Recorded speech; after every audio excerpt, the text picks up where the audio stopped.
L'ITPI, ou Information Technology Process Institute, est un organisme de recherche indépendant qui a rencontré des centaines d'organisations informatiques au début des années 2000, afin de déterminer quels étaient les principaux facteurs de différenciation entre les organisations IT les plus performantes et les autres.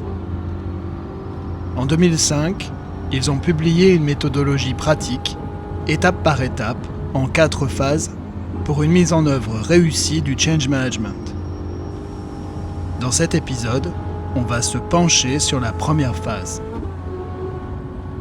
Notre objectif dans cette phase est de ramener la quantité de travail non planifié en dessous de 25% de l'intégralité du travail effectué. Les organisations qui fonctionnent constamment en mode lutte contre les incendies y consacrent souvent 65%, parfois même encore plus.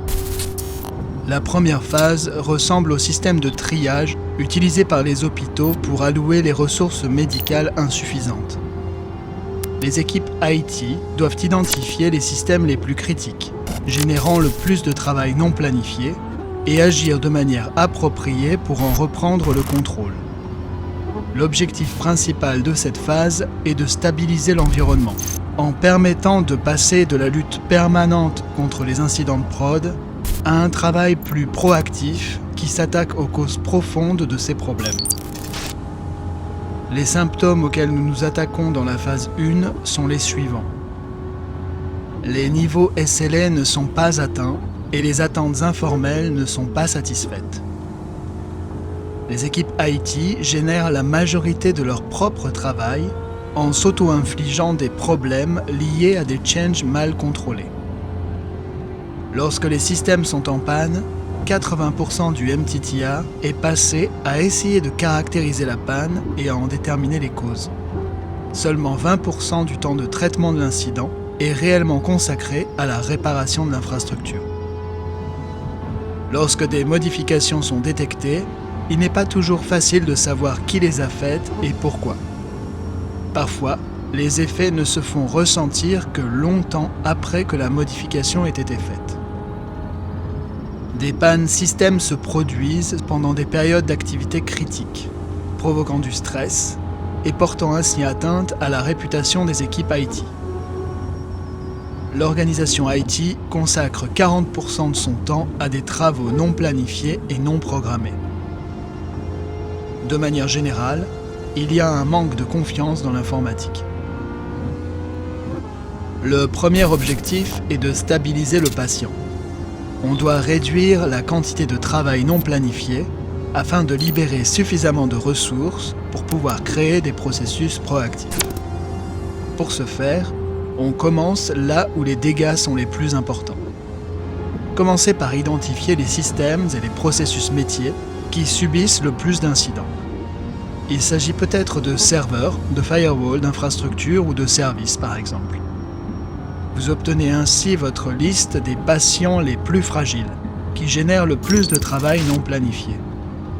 Ce sont ces patients qui doivent être protégés contre les changes mal contrôlés, afin de limiter les incidents et libérer suffisamment de ressources pour pouvoir commencer à construire un circuit de change plus sûr et mieux contrôlé. Pour chaque patient fragile, procédez ainsi. Réduisez ou supprimez les accès. Et éloignez tout le monde du système, à l'exception des personnes officiellement autorisées à faire des changes.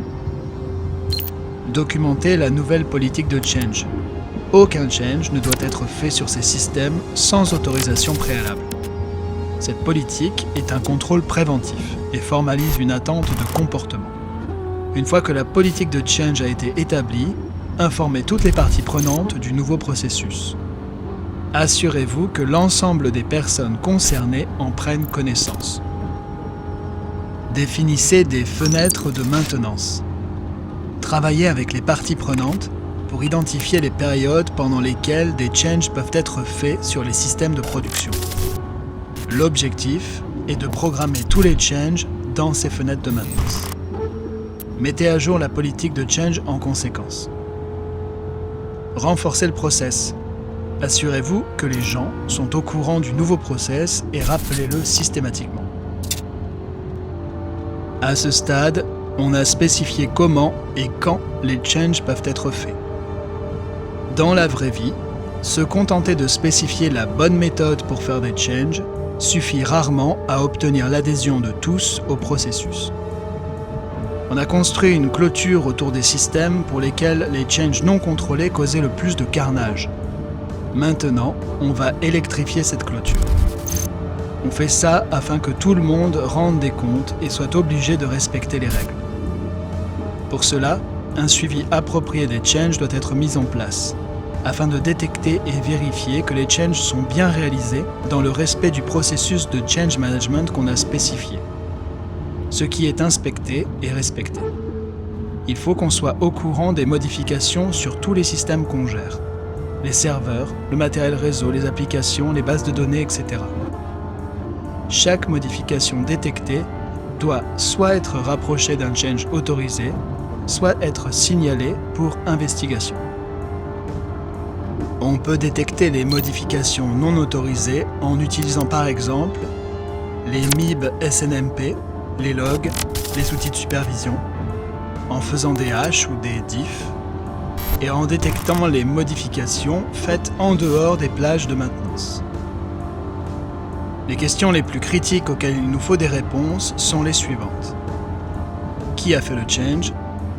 Qu'est-ce qui a été modifié? Est-ce qu'il faut faire un rollback? Et si oui, comment? Et comment éviter que ça se reproduise à l'avenir?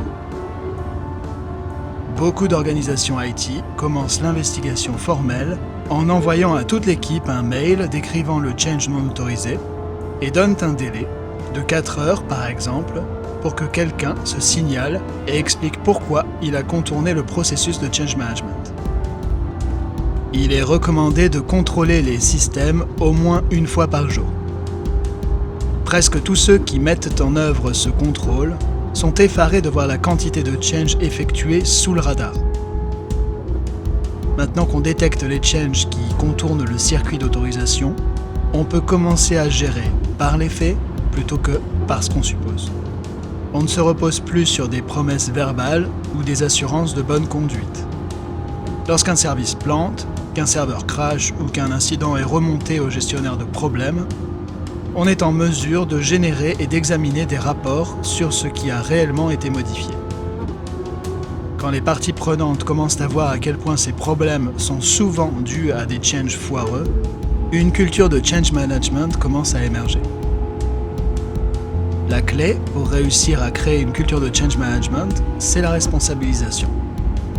Si le process est contourné de manière répétée, le management doit être prêt à prendre des mesures disciplinaires appropriées.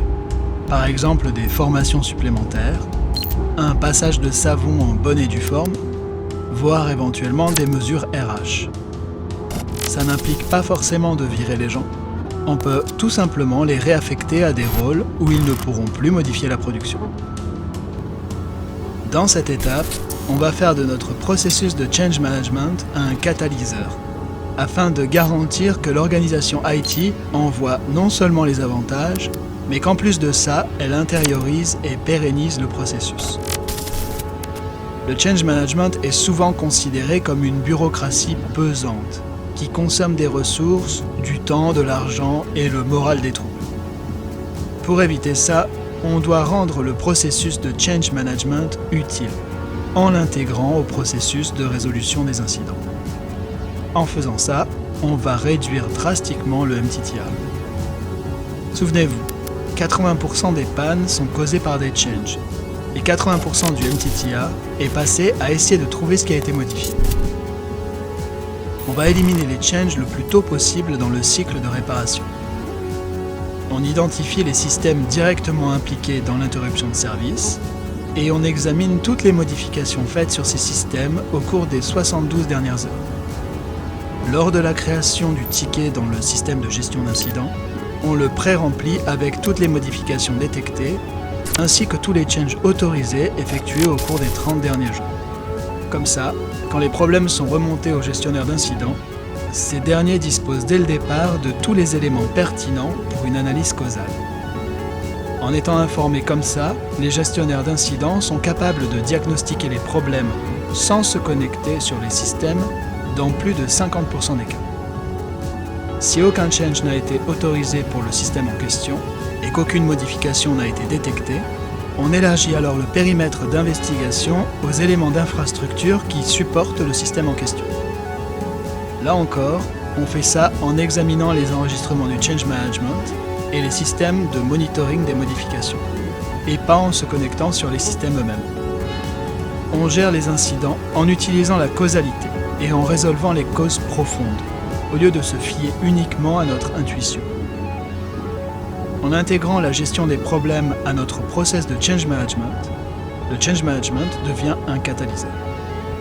Les équipes IT verront l'intérêt qu'il y a à savoir quand les changes sont supposés être faits et quelles modifications ont réellement été faites.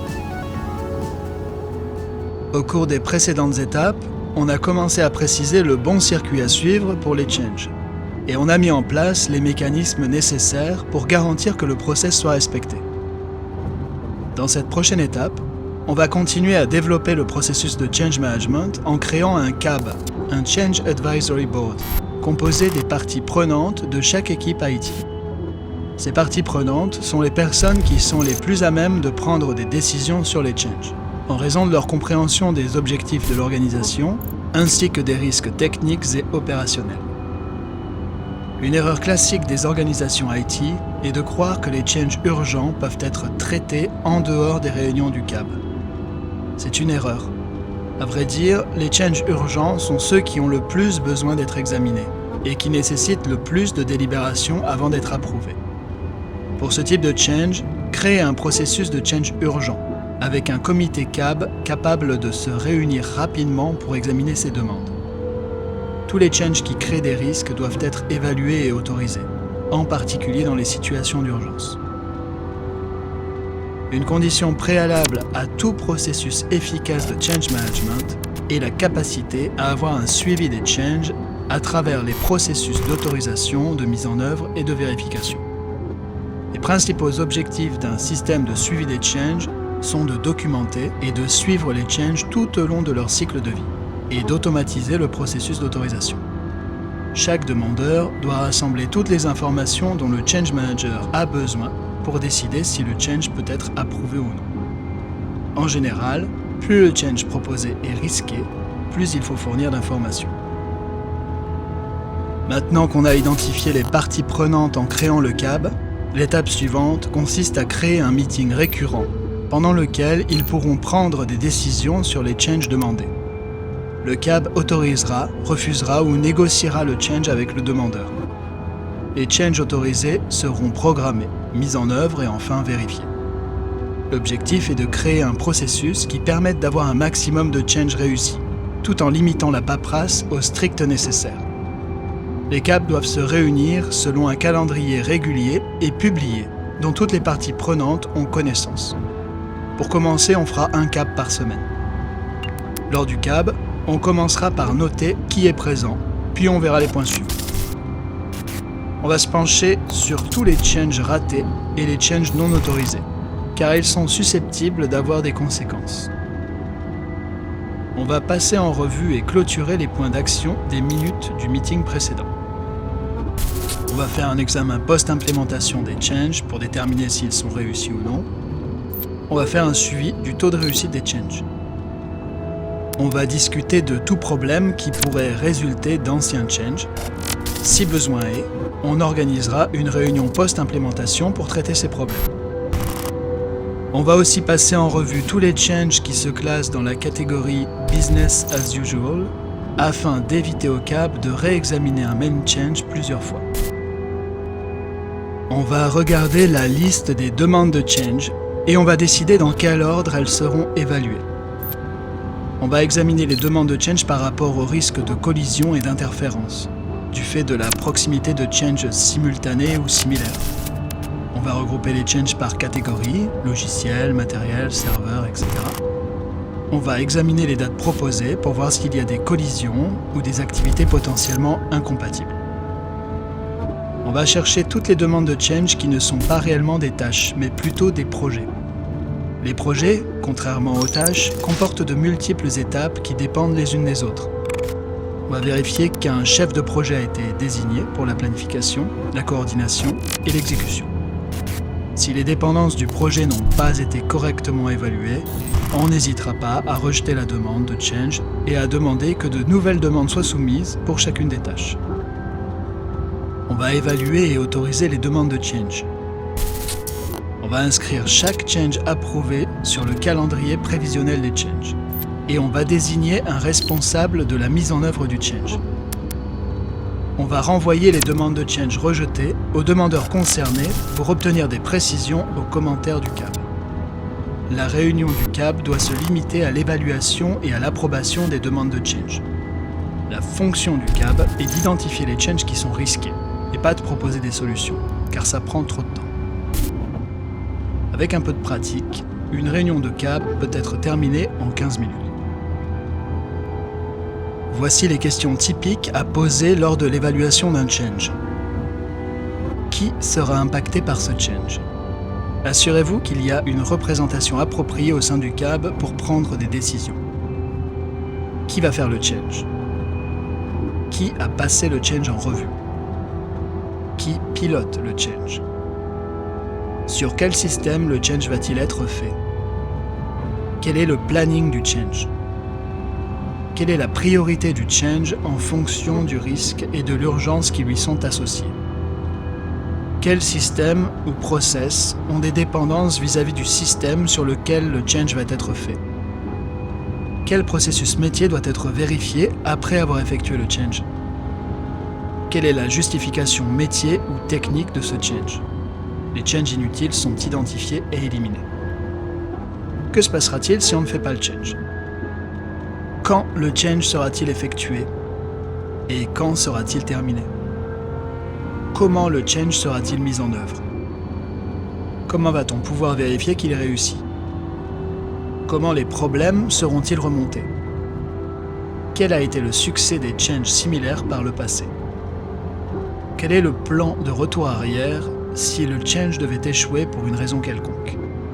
N'autorisez pas les changes qui ne disposent pas d'un plan de rollback pouvant être examiné. Les changes peuvent mal se passer, alors anticipez et réfléchissez à la manière de rétablir la situation plutôt que d'attendre d'être au pied du mur. Quelle est la pire issue possible à ce change? Tous les changes ne nécessiteront pas le même niveau de détail. Le change management est un process évolutif.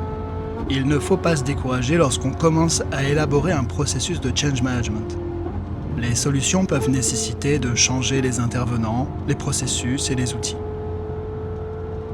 Dans cette phase, notre objectif était de réduire le temps que nous consacrons aux travaux non planifiés à 25% maximum, en réduisant le nombre de problèmes auto-infligés et en modifiant la manière dont les problèmes sont résolus, de sorte que les changes soient évalués au début du cycle de réparation. En augmentant le taux de réussite des changes et en réduisant le MTTR, on a non seulement diminué la quantité de travail non planifié, mais on a aussi augmenté le nombre de changes pouvant être mis en œuvre avec succès par l'organisation. La première phase est difficile, mais pas autant que vous l'imaginez. Et les bénéfices en valent vraiment la peine. Vous êtes en train de modifier les habitudes et la façon de travailler des équipes, mais ne perdez pas de vue que, in fine, vous êtes aussi en train de leur faciliter le travail. Vous commencez à reprendre la main et à créer un environnement de travail stable, maintenu et prévisible. Dans le prochain épisode, on verra la phase 2.